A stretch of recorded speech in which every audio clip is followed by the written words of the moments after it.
The Global Business Report on Arise News. So we're just talking about U.S. mortgage applications in July. So let's bring it home to Nigeria. Is Nigeria's luxury real estate market disconnected from the wider economy? Real estate sector contracted by 21% in the second quarter of 2020. That's in Nigeria. It's been in recession since Q2 of 2019. However, you wouldn't know it based on activities on the luxury end of the market. Speaking of the luxury end of the market, where is that? Is that Lagos? Is Lagos an accurate reflection of the luxury real estate market in Nigeria, or is it a misleading indicator? Joining me to discuss this is Amara Musa, the COO and Director of Ren Regent. A good afternoon to you, Amara. Thank you so much for joining us. So I think we're going to put up those images for our viewers showing the real estate performance as far as GDP is concerned. But you play in the luxury end of the market here in Lagos State. Do you agree with the notion that your segment of the market, yeah, there it is, there's the GDP figure, 21% drop. Right. Do you agree with the notion that your segment of the market is disconnected from the wider economy and doesn't reflect what is really going on? Hi, Rotas. So, firstly, I want to I'd like to correct a notion there about playing particularly in the luxury market. I'd like to say that we contribute wider to the real estate space in Nigeria. We cater to various segments, not just the luxury real estate market, but we go ahead also to affordable properties as well. So I just didn't want sounds great. That's why you're here. Misleading that. That's why you're here to correct me. Go ahead. Yes. So that being said, it is without question that the luxury real estate market has suffered some blows given the recession and the face of the economy in recent times and post-COVID as well. Now, that being said, the luxury real estate market is no stranger to the epidemic and the recession as a whole. The luxury real estate market is suffering, as well as the other areas of the real estate industry. It's a global crisis. It's not peculiar to the luxury market. Yes, we can say the luxury market requires more disposable cash. They are more highly priced, but that's not to say that they are special in the face of the recession. The luxury real estate market is suffering, but it is a global crisis. Okay. Yes. Fantastic. All right. So how would you describe the sentiment or behavior of real estate buyers on the luxury end of the market right now? What's their feel for things and how they're approaching, purchases? So the key word here is liquidity. So with the luxury real estate market, you will find that those that have liquidity can play around and do different things in the face of the recession. Now, with the face of the recession, there are various things that come into play. Number one, prices will definitely see some downward trend. Some people like to use the word crash. I'm not very comfortable with that word, but there will be some downward play in terms of the way the prices fluctuate. Now, that being said, seasoned investors can look for opportunities. Now is the opportunity time.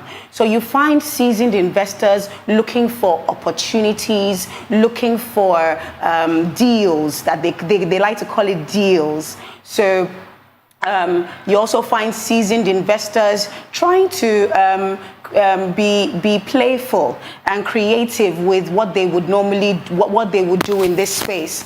So with an investor that would normally invest maybe 200 million naira in one development, they could move around from that. Maybe they would normally buy something in Ikoyi for 200 million naira. A seasoned investor would then say, hey, why not go into Lekki Phase 1, which is just a bridge away from the Ikoyi space, and invest in Lekki Phase 1 for 80 million naira and have the extra 120 million naira to invest in something else or to keep in my pocket for a rainy day. So you find that seasoned investors are also partnering with developers that are forward thinking and not just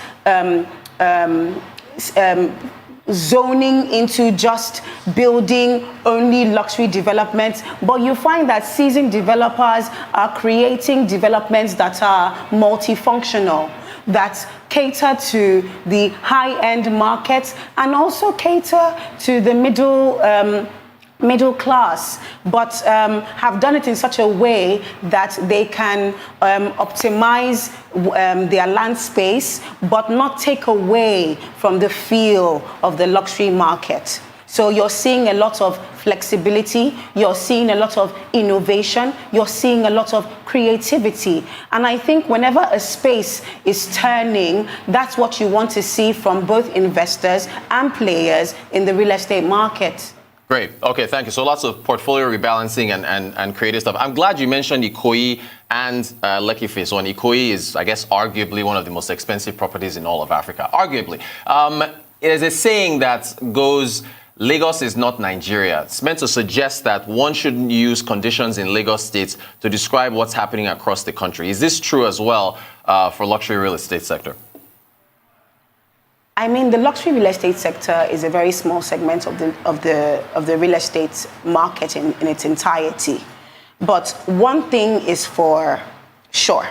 Lagos is the nerve center of Nigeria. Lagos is the boom center of Nigeria. The 60% of commercial activity that is accounted for in Nigeria is awarded to Lagos.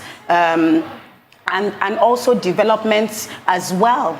So you find a lot of luxury developments in Lagos, you find a lot of high-end developers in Lagos, and you find a lot of, in fact, study shows that we have about 60,000 millionaires in Lagos and a handful of billionaires in Nigeria, and those billionaires are situated or are living in Lagos. So though Lagos is not Nigeria, Lagos is the commercial center, the nerve center of Nigeria, and as such, a lot of commercial activity stems from Lagos. So I don't agree that Lagos is Nigeria, but I will sort of fine-tune that to say that Lagos is the nerve center of Nigeria, and as such, forms the commercial hub of the country in the larger sense of things. All right, thank you. Well, I say that in my intro at the beginning of the show every day, that coming from the commercial capital of Nigeria. But if I could follow up on that, outside Lagos, where else do luxury properties with, I guess, attractive surrounding areas for investors and prospective buyers, where do they exist? Lagos is not the only place that you can invest in. There's Abuja. Abuja is our capital. Abuja is a different scene. So it now depends on what you're looking for as an investor. Port Harcourt is a viable investment location for any investor as well. So Lagos is the most popular, but not necessarily the only source of investment opportunity that there is. Also, like I said initially, investors are starting to diversify. With the crash in the oil prices, we have seen that agriculture is another avenue for the investment space in the real estate sector. There are lots of There are lots of business people and investors going into the agricultural space, and they're going into like the outskirts of Lagos. You can see lots of farming going on in Ogun State and lots of investment in land masses in order to invest in the agricultural space and take advantage of the crash in the oil prices and the diversification of investments towards the agricultural space. So you're seeing a lot of investment there in land as well. So I find that very interesting in terms of diversifying one's portfolio.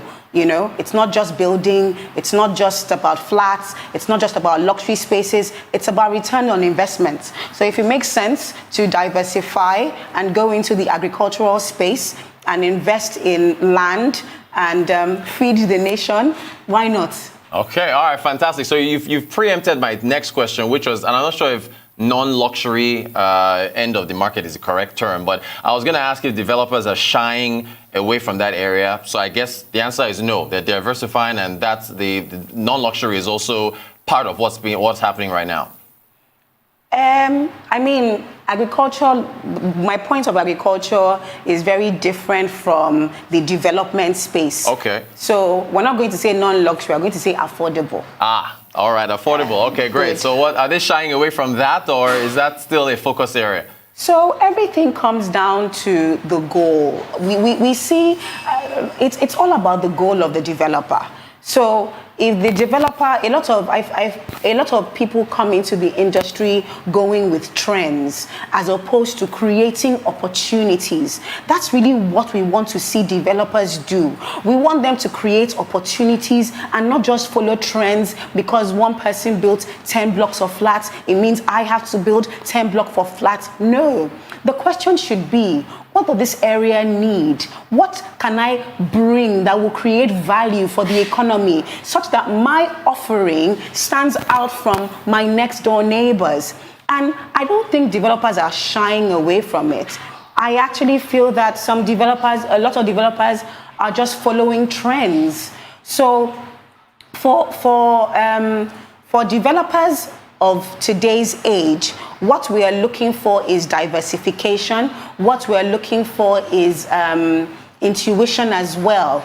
And you will see that developers of today are even coming up with different schemes to accommodate that. You're seeing the rent-to-own schemes. You're seeing the buy small schemes. You can also see mortgages as well in order to accommodate ease of ownership in the real estate space as well. So I wouldn't say that developers are shying away from it. I feel that it comes down to the goal of the developer.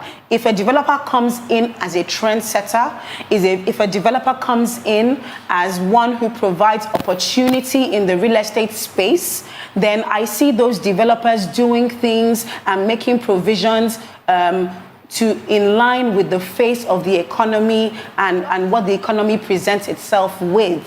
Those who are just going with trends are going with trends. Okay. And that's not a bad thing. It's not a bad thing. It's just about, like I said initially, what's your goal? Gotcha. Yeah. Okay, so on that, I want to ask you about, since we're still sticking with affordability here, folks, so there's a feeling that real estate properties, as far as on the luxury end, are heading into the stratosphere.